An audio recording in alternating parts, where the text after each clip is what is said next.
Kohawk Startup is an awesome opportunity for these students to get their hands dirty with trying to be creative as an entrepreneur.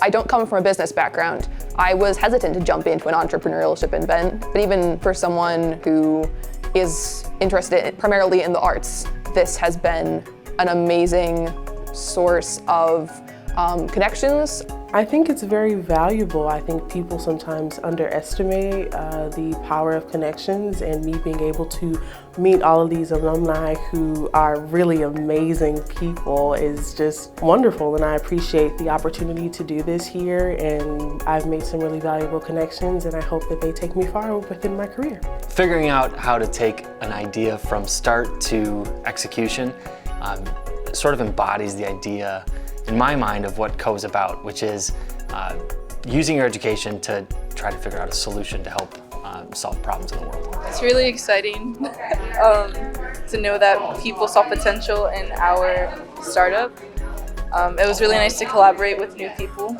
Yeah, I had a lot of fun. I pitched the idea, kind of just a new idea that I had, and then Yadi and Cameron trusted me to further, and then they brought everything that I couldn't bring to the table. They brought all the stuff that I'm terrible at, but they're great at, and it made a great collaboration and allowed us to really succeed. Yeah, we definitely pulled through really creative stuff. It was definitely something that we tried really, really hard at, so it feels really, really good to be kind of rewarded for that.